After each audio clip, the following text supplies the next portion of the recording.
Welcome to the Sage Solutions Podcast, where we talk about all things personal growth, personal development, and becoming your best self. My name is David Sage, and I am a self-worth and confidence coach with Sage Coaching Solutions. Hey everyone, my name is Anna Sage. I'm David's younger sister and one of the regular co-hosts on the Sage Solutions Podcast. It's been a little while. I'm glad to be back. Life has been very crazy, but I'm very excited to discuss the topic we have for you here today. In this episode, we're going to be talking about self-care. Now, self-care is an important topic and a big part of how we fill up our inner cup. But somewhat paradoxically, this is not actually a topic that I have thought that much about, at least in comparison to most of the other topics that we talk about. I just don't have as much experience with self-care. I'm sure that I do self-care in my own way. I just haven't been as conscious about it. It hasn't been something that is on top of my mind. However, Anna is actually the perfect co-host for me to have for this episode. She has approached self-care a bit more consciously. She's put more thought into it, and I think she has some more lived experience with it than I do. So I'm going to let her take a little bit more of the lead on this one. And just like the rest of you, I'm also hoping to learn a thing or two.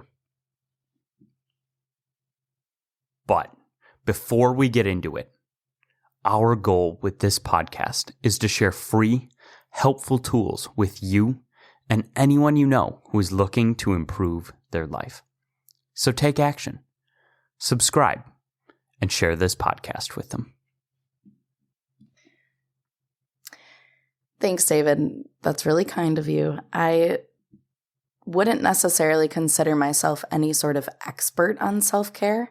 However, it is something I have put a lot of thought into. It's something that I've found very interesting and something that I've prioritized for myself intentionally. So if sharing my thoughts and our thoughts about it can help other people, I'm happy to do that. So first of all, what is self-care? Well, if you search that on Google, the little AI overview gives you that self-care refers to the proactive steps individuals take to preserve and improve their physical, mental, and emotional well-being. It encompasses a range of activities that empower individuals to prioritize their health and maintain a balanced lifestyle. Now, that sounds very fancy, but the way that I conceptualize it is this. Self-care is not about what things look like. It's not about looking relaxed. It's about how it feels for you.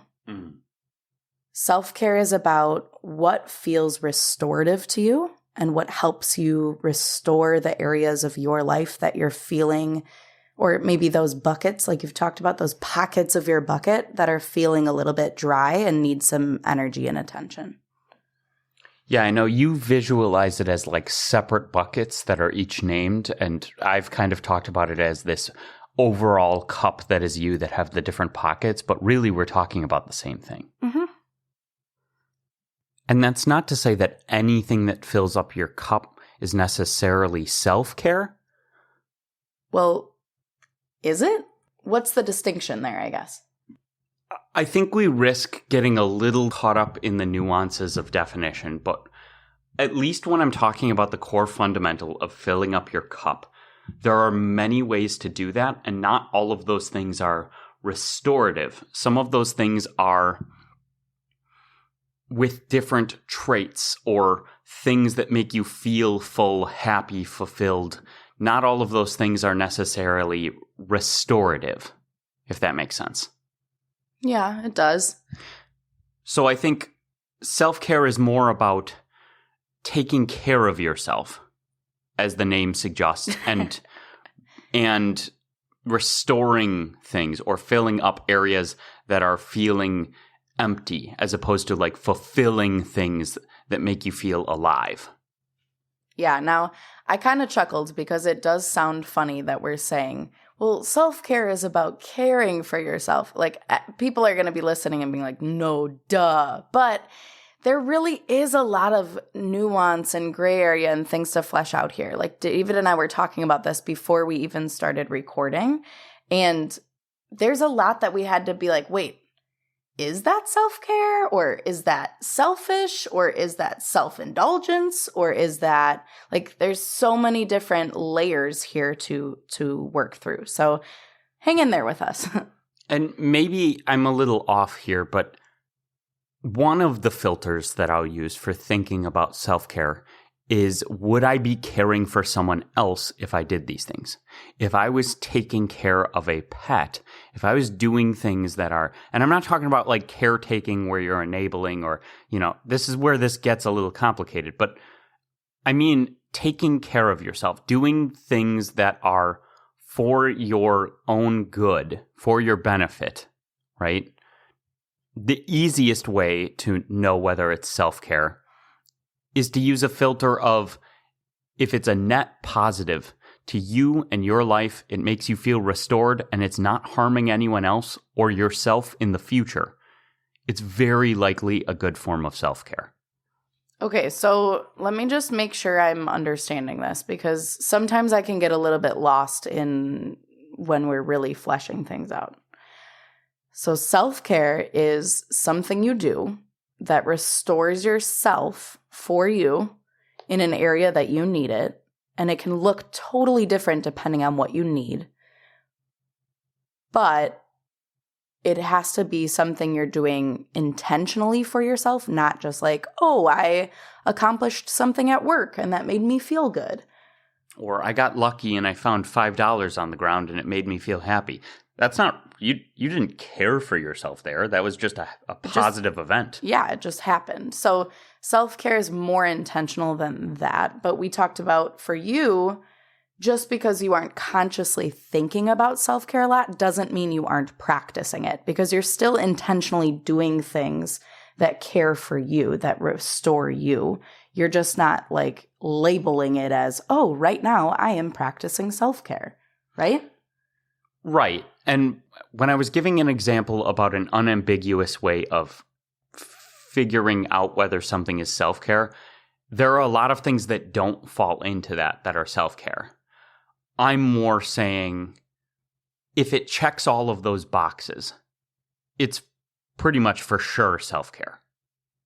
Is that fair? What boxes? It's restorative. Yeah. It's intentional. Yes. It's not hurting anyone else. Okay. And it's not harming you in the long run. Okay. I do want to talk through those last 2 points, or those last 2 check boxes for self-care that you gave.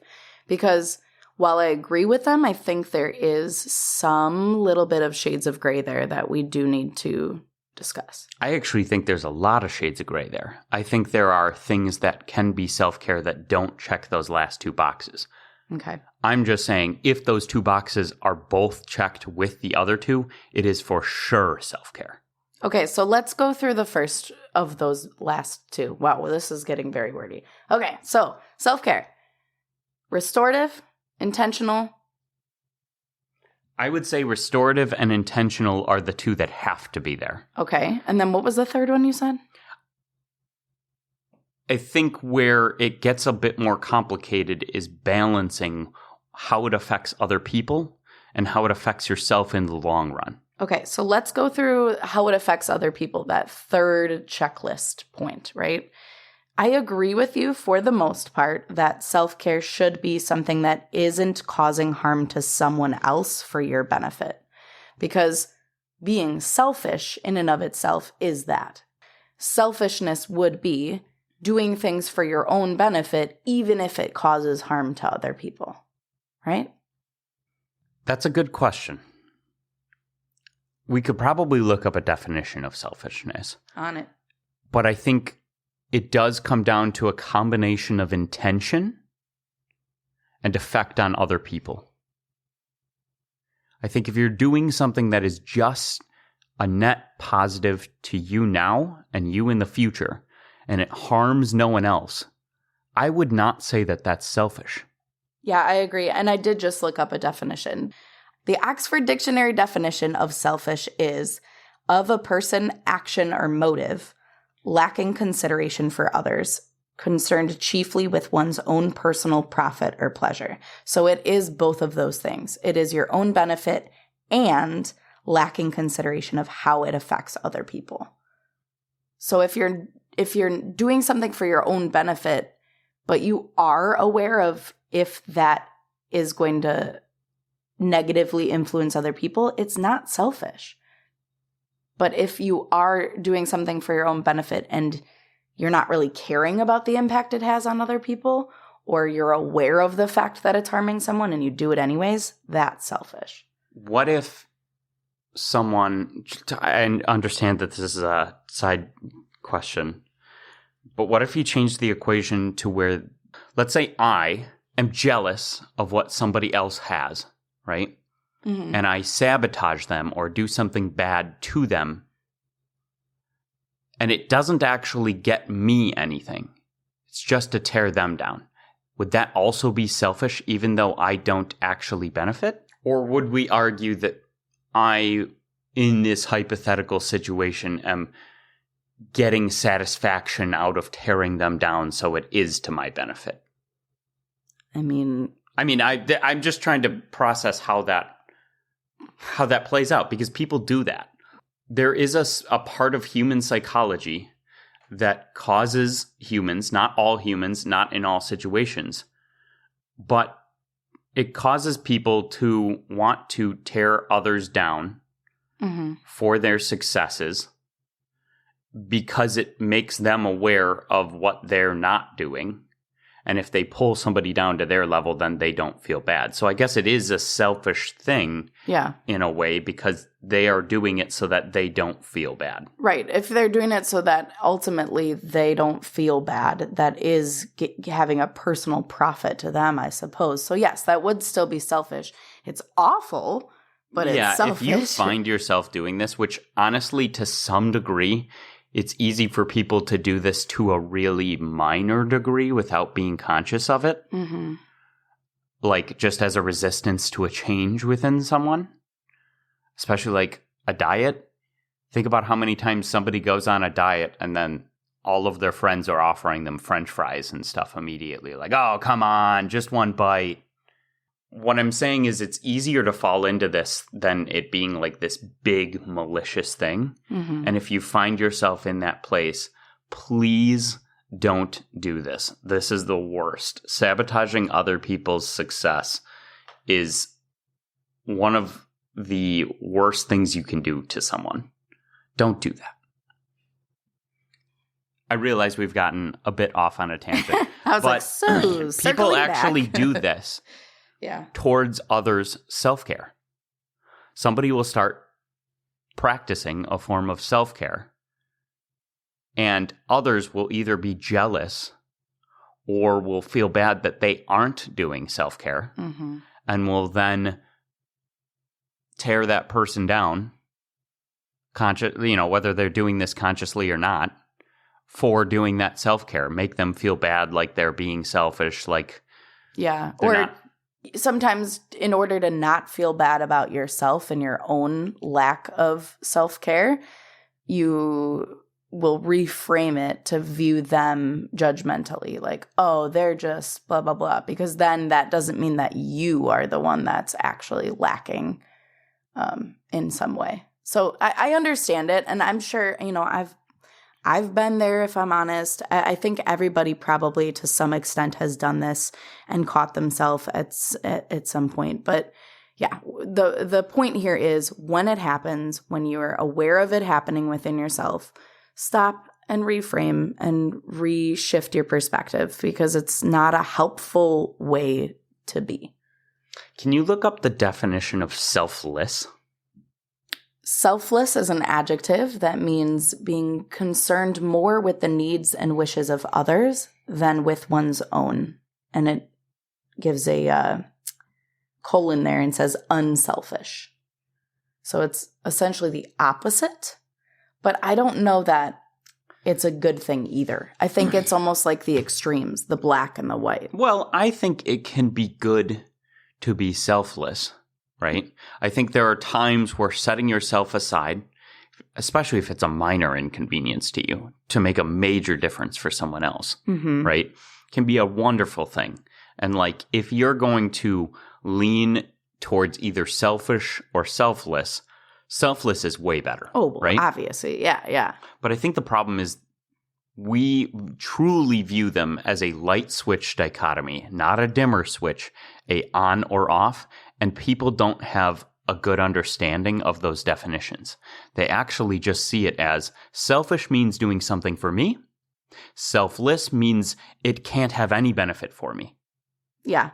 And that's where I was saying I don't think it's a good thing when it's taken to an extreme like that. Of course, it's a good thing when you are being selfless and taking selfless action for the benefit of others. But when you're seeing it as I can only do things for others and I need to neglect myself and my needs in order to do that, that's when it's destructive and you end up destroying yourself and not being able to then serve others. And I found that this belief, this system of viewing being selfish or selfless with those misrepresentative definitions, maybe not consciously, but just sort of subconsciously sitting in people's heads, really causes a lot of problems.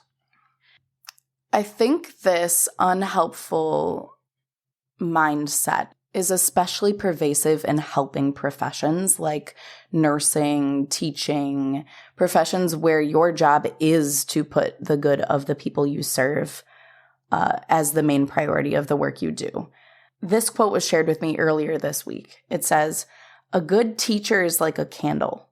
It consumes itself to light the way for others." And that, I think, is exactly what we're talking about. It can be very unhelpful when a quote like this is shared with the intention of motivating you. If you're consuming yourself to light the way for others, eventually there's going to be none of you left to continue lighting the way for others. It's not a very long-term way to make an impact. Exactly. Rather than being a candle, I would rather be, what do you call that thing that matches go across that ignites them? You know, the little matchbox sheet guy? Yeah, that. I'd rather be that, where people can be ignited and served through my effort, but it doesn't take away from what I need to be able to continue sparking that light in others. So I love light metaphors, so that's just me. Let's bring it into this century. Maybe you're the lighter that lights candles, and then when you need to, we refill your lighter fluid. Okay. Use the lighter. Okay. Instead of the whatever it is that you strike a match against. All right. Either way, that is a great analogy. You want to be something that you can refuel yourself to continue producing light rather than using yourself up and then being useless. In fact, I'm going to double down on this. I think the first metaphor, talking about a candle, but like a candle eventually, it's literally talking about burnout. I think it's even better visualized actually as the match or the lighter. Mm-hmm. The match only has so much burn in it, and you can light a certain amount of candles before it dies. Yes. But the lighter can always be refilled. Yes, absolutely. So let's circle this back around. I love these conversations. I hope other people do too. When you think about selflessness versus selfishness, be the lighter. Refuel yourself so that you can continue to ignite and serve others without using yourself up and not being able to continue to serve. So I think that sets some good groundwork for really diving into self-care as a topic. But to circle back around directly to self-care, let me ask you this. This is actually more of a question for the listener. How often do you truly, intentionally make time for yourself? Not just the leftover scraps of time after every other demand in your life has been met, but take actual dedicated, non-negotiable time for yourself. This is one of the most common examples of self-care. This term, self-care, gets thrown around a lot. It's sometimes mistaken for pure indulgence. And yes, a bubble bath or a massage can be a part of it. But true self-care runs much deeper than those stereotypical forms of self-care.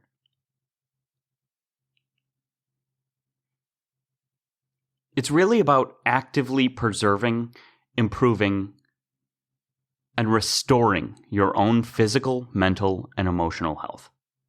It's about recognizing your needs and taking steps to meet them. Think of it as preventative maintenance for your mind and for your body. You wouldn't drive a car for 100,000 miles without an oil change, would you? Yet, so many of us push ourselves relentlessly without ever pausing to refuel and replenish. Now, we have been talking a lot about getting things done, taking action, having discipline, not avoiding the important things that we need to do, and building intrinsic motivation, building the muscles of our life, especially things like grit. However, if we take this to an extreme, we can get to what's often talked about as hustle culture. And hustle culture is often taken to an extreme. It's all about just work, put your head down, go hard, find no balance, kill it, be the hardest worker. We don't need sleep. It gets taken to a crazy degree. It's almost virtue signaling of how hard you work and that you're a grinder, a hustler. We need to be in this constant state of motion, striving and achieving. And while ambition and many of the topics that we've talked about that can help you achieve your ambitions are fantastic, when unchecked, without some shades of gray, it can lead to burnout, anxiety, overwhelm, and a profound disconnect from ourselves. Taking care of yourself isn't selfish. It's essential. It's the foundation upon which we build our resilience. Filling up your inner cup, doing what you need to do, and yes, self-care is one of the ways to do it, is how you have the fuel, the reservoir, the ability to do all of the things that you want to do in your life. The things that you need to do and should do, as well as the things that you want to do and live to do. Taking care of yourself is the foundation upon which we build resilience. It sets us up to actually experience joy and fulfillment, and to show up as our best selves in all areas of our life, for our families, our friends, our careers, and our communities. I want to touch on what you were saying about hustle culture. I think people get into or buy into the hustle culture because they care so much about how they're perceived by others. They want to be perceived as a hard worker, as almost like high status. Entrepreneurs are often linked with hustle culture, like business owners, success. They want to be that. Yeah. They want to be successful, like hard, Yeah, absolutely. badass. No, yeah. You want to be seen well by others, and that's understandable, and that's okay to an extent, right? It's when we care more about how we're being perceived by others than about our own well-being that it becomes a problem. I know earlier I was talking about self-care isn't about what self-care looks like. I know that's the question people often ask. What does self-care look like? Well, that doesn't really matter because it's not about how it's perceived by others. It's not about what other people see you doing that looks like self-care. It's about what it feels like and how it restores you. That makes a lot of sense. And I think it implies that it would be highly individualized. Yeah, agreed. In more ways than just one, right? It's highly individualized between different people. Different people can be restored by very different actions. And also, it can differ a lot depending on what area of your life needs restoration. And maybe what phase of your life you're in. Yeah. And, there's so many factors that make this more complicated than most people realize, because I do think it is often portrayed as getting your nails done and bubble baths and drinking a glass of wine after work and getting a massage. All the things you'll see on social media type of Absolutely. thing. Absolutely. And sometimes that might be what I need. Sometimes not, I don't know about need, but sometimes that might feel really good and be restorative. I'm not trying to demonize any of those things, to be clear. It just, I think people almost see that as like that, like they're the same thing. Like that's how it has to be. Right. Like that is self-care. And if you're not doing that, then you're not doing self-care. But that's not necessarily it. Sometimes self-care for me can be setting aside 40 extra minutes before bed to have a whole wind down routine that helps me feel more relaxed before I sleep. Sometimes it might look like taking a walk by myself because I sat around at work all day and my body needs some movement and I need some fresh air. Sometimes it might look like having a conversation with a friend because I haven't been very social and I miss connection with others, and that's the piece of me that I need to restore. This is causing me to think a lot more about self-care. I think the stereotypical perception has caused me to not write it off, but just not pay as much attention to it, I guess. Mm-hmm. It caused me to not dive deeper because I was like, oh, that's good. But also I think it can be taken, I think those same things can be taken to extremes because, and maybe there's a little bit of an extra business agenda here, but I think some of the stereotyping of self-care is around expensive monetized things. Especially that tend to be marketed more towards women.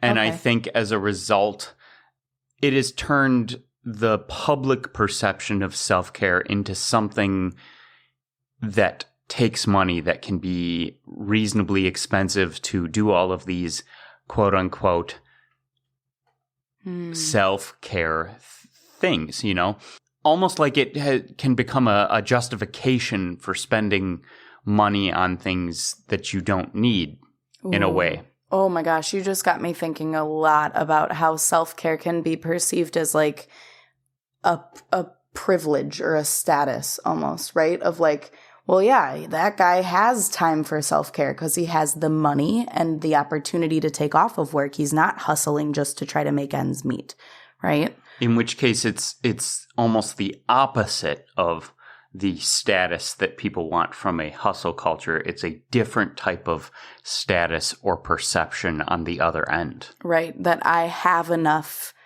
to be able to take the time to practice self-care. Or, the other thing I was thinking about with what you were just saying is how maybe a barrier for men in practicing self-care is that sometimes self-care can be seen as a very feminine thing to do. Oh, women go and do self-care. They get their nails done, they get a massage, have a spa day.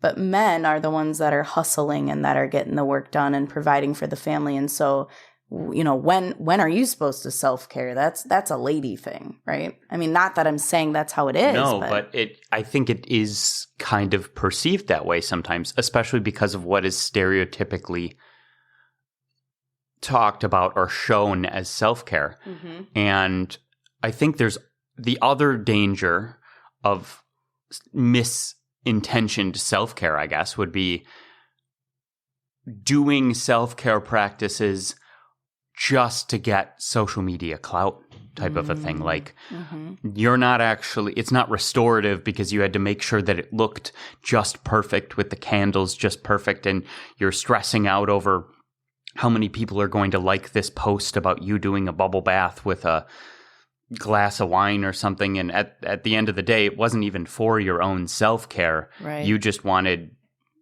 popularity, clout. And it, not that those things don't feel good. And I'm not trying to say anybody who has a social media presence, there's nothing inherently wrong with social media.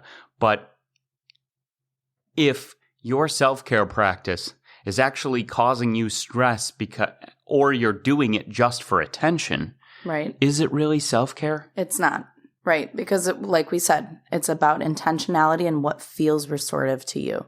If you come out of that self-care time feeling more stressed, then that's not really self-care. So this connects back to the conversation we were having earlier about finding the balance between selfishness, selflessness, and where self-care fits into those two things.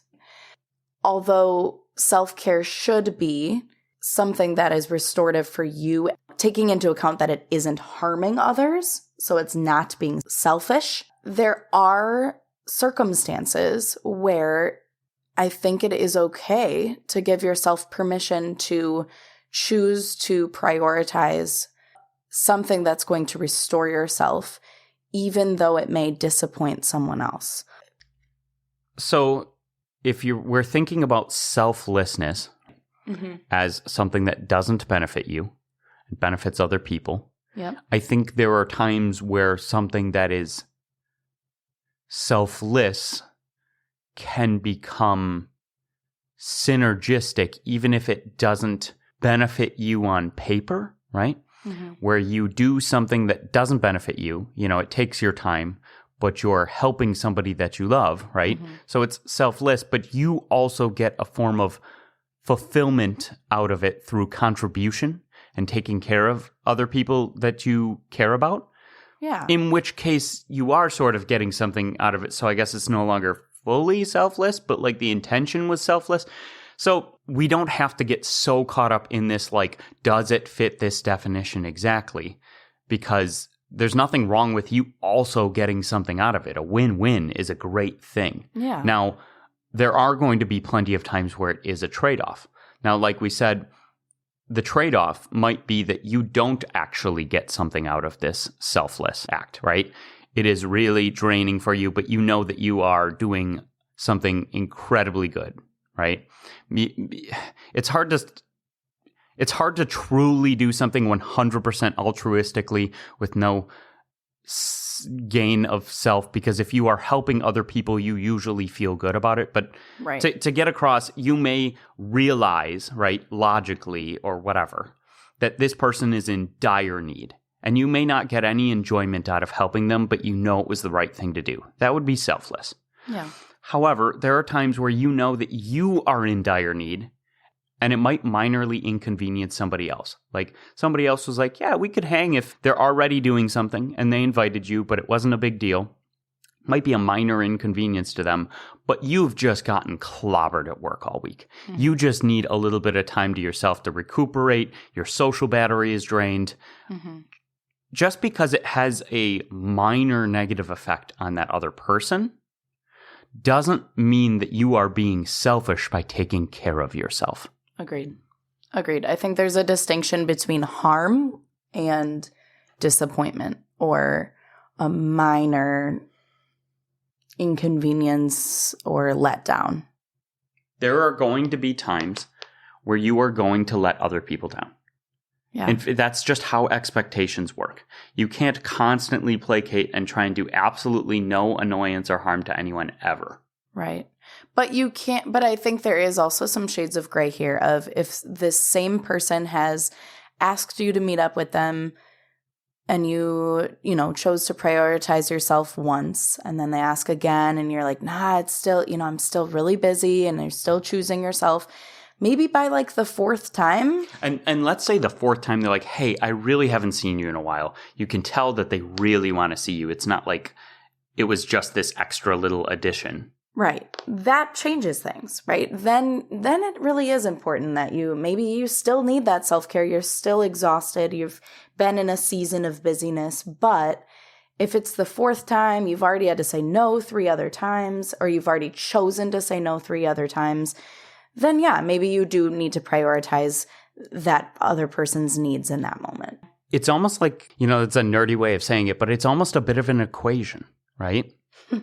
Like you have 2 different sides, what it's doing for you and how it's affecting another. Mm-hmm. And if the situation changes enough, where the balance has shifted enough, then even though it could be a restorative thing for you, that doesn't necessarily mean you should always make that choice. If it's going to really brighten that person's day and make them really upset if you don't go and you're going to get some restoration, then you need to reassess that, because maybe it is being a little bit selfish if you're disproportionately harming somebody else compared to your own gain. It's a very utilitarian way of thinking about it, where you need to take everyone's happiness and fulfillment into account, not just your own. I think this naturally leads us into when the scales are tipped way in the other direction, of when you're really taking your self-care to the point of self-indulgence. Being self-indulgent is characterized by doing or tending to do exactly what you want, especially when it involves pleasure or idleness. So it's almost like the extreme of always choosing you rather than having some consideration for choosing other people. Or, for example, let's say you decide, oh man, I really just want to enjoy this delicious cheeseburger. I really want this over-the-top cheeseburger, and I'm going to get the fries and all the dipping sauces, and I'm going to have dessert, and I'm really just treating myself. I think it's when you treat yourself every day at every meal of the day for years, and it becomes, oh gosh, now I'm severely overweight and unhealthy, that's self-indulgent. It's not about never being able to treat yourself and have a meal or something you do that is just indulgent. Self-indulgence sometimes is great. It's when you take it to an extreme that it ends up not actually restoring you and creating harm to you. So this is the other part of what makes self-care a little tricky.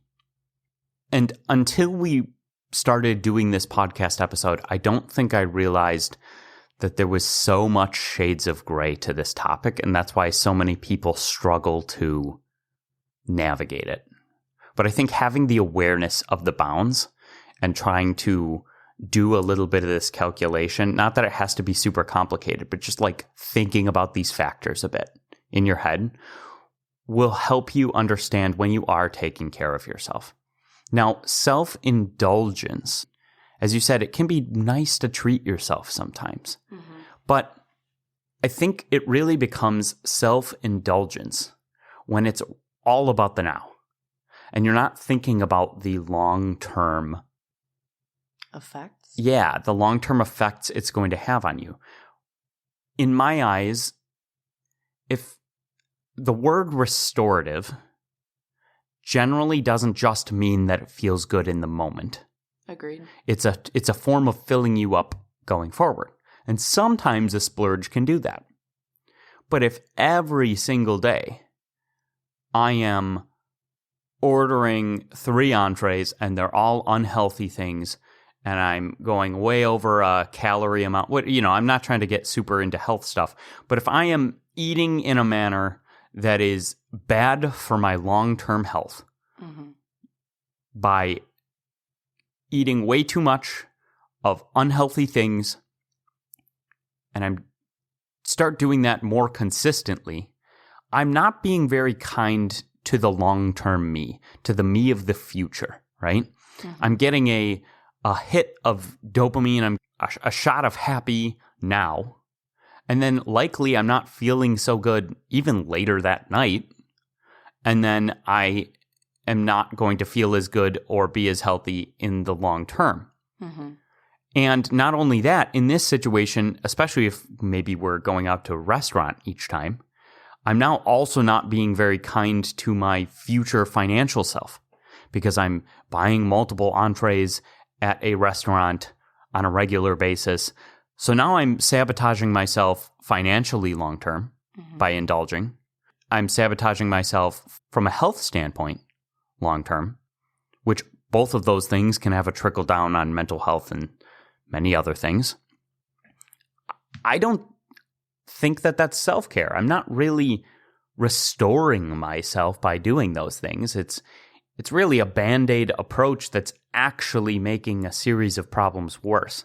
So no, I think we have to be careful about what's actually taking care of yourself.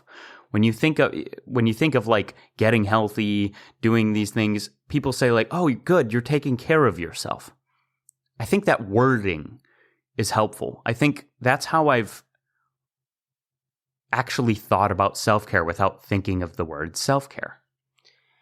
Agreed. As you were talking about this, though, it made me realize I am somebody who, if I really care about you and you're very close in my life, and I see you doing something that I perceive could be a detriment to you, I have a hard time not saying something to try to, or doing something to try to help you because I care about you and I want you to be okay, right? Where I have to be careful with this is understanding that what is restorative to me may not be what's restorative to you. So while you may find watching several episodes of a show that you're really into as being restorative, I may see that as being indulgent, because if I sit down and watch more than a few shows in a row, I start to not feel restored by that. I start to feel like, oh, I've wasted all this time. I could have done this. I could have, it ultimately doesn't make me feel refreshed. It makes me feel like frustrated with myself. So I typically am not somebody who can do a whole marathon. I like to watch TV, but only in smaller amounts. Okay. Sure. And so I have to be careful of, even though that seems indulgent in my experience and it doesn't do well for my long-term well-being, that doesn't mean that's your experience. And I have to be careful not to judge you based on my experience of the balance of what's restorative and what's indulgent. Does that make sense? Yeah. Because I actually am somebody that can get a lot of enjoyment out of watching a good amount of a show. And I think to some degree, it is about how much I actually enjoy that show. Mm-hmm. Sometimes it's about something I'm learning from the show. Sometimes it's a show that has like a fantasy world that I can get lost in and just take a break from all of the practicality that is my life with this type of career. Yeah, which I get that from books. I have the same thing. I can sit down and read books for a few hours and feel totally restored. But there are shows that I can start or try that don't make me feel that way, right? So like, I think the quality or the specifics of a show can make me feel like I'm wasting time if I'm not into it enough. Mm-hmm. So the framing, if it's something I really enjoy and I know I get a lot of enjoyment out of it, it does feel restorative for me. But that doesn't mean that all mediums of show do that. Yeah, that makes sense. But again, there's some nuance here. I just said reading a book for hours can feel very restorative for me. However, if I'm in my room and it is super cluttered and messy because I've had a very busy week and I've let things go, I'm somebody who can't really feel relaxed unless I'm in a space that is neat and tidy. And it genuinely does affect me physiologically and mentally. So I can't feel restored from reading that book if the bucket or the pocket in my bucket that's the most dry is the cleanliness and tidiness of my space. Or giving a different example, if I sat at work all day and I skipped my workouts the last few days and my body is feeling like, man, I really need to move, and I choose to read that book instead, I'm also not going to feel restored, because really what I need is to take a walk or go to yoga and get my body moving and to feel physically restored first. And I think that's why we hear quotes like, discipline is the highest form of self-love or of self-care. And, I'm not going to say whether I agree or disagree with that. I think it's too black and white for me. But I will say that I think in a lot of situations, even if something is mild pain in the moment, if it is a big time, long-term gain, it is a form of kindness to yourself. It is taking care of yourself in the long run. So I think what it's really getting at is that there are plenty of times where it's not even about filling up your bucket now. It is about setting yourself up in the long run. I think that can also be a form of self-care. Yeah, agreed. Now, I know what some of you might be thinking. I don't have time. And I hear you. Life is demanding. But let me ask you this. Can you afford not to make time? The consequences of neglecting self-care are far more costly in the long run. Consider this. A fascinating study published in the Journal of Affective Disorders in 2022 explored the relationship between self-care practices and mental health outcomes in a large sample of adults. The researchers found a significant inverse correlation, meaning the more individuals engaged in self-care activities, the lower their reported levels of stress, anxiety, and depression. It's not just a nice idea. It's backed by evidence. Engaging in consistent self-care practices, which they defined broadly to include things like mindfulness, physical activity, healthy eating, and even setting boundaries, remarkably improved participants' psychological well-being. This wasn't about grand, expensive gestures or huge vacations. It was about small, consistent actions. And on the topic of being busy, just ask my partner, Will. He says, you sages keep yourselves so busy. We get it. We've got calendars that look like rainbows with different events at different times of year. We know how crazy and hectic things can be and how hard it can be to set aside time. But truly, making it a priority to even schedule in your calendar to make time for yourself, for self-care, or finding little bits and pieces of time here and there is so beneficial. You have to take care of yourself before you can take care of others. Don't be a match.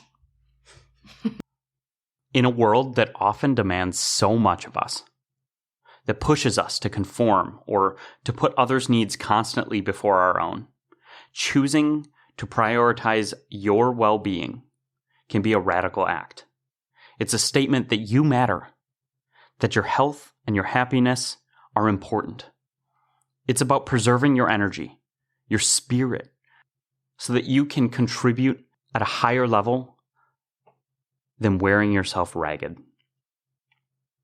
So what does this look like in practical terms? Well, like we said, self-care isn't one size fits all. What replenishes one person might drain another. The key is to identify what truly nourishes you. It can look like physical self-care, eating healthy, exercising, sleeping enough, drinking enough water, maybe meditating. Mental self-care. Are you engaging your mind? Are you doing things that push you, that excite you, that sate your curiosity? Are you learning new things? Are you growing? Emotional self-care. This can be setting boundaries. This can be being in tune with your emotions. It can be doing things that make you happy. It can be crying when you need to. And for some, spiritual self-care. This can involve religious practices. It can include forms of meditation. And it usually involves connecting to something larger than yourself. Right now, I'm encouraging you to think of at least one small act of self-care that you can integrate into your life this week. Not next month, not when things calm down, but this week. Heck, how about today?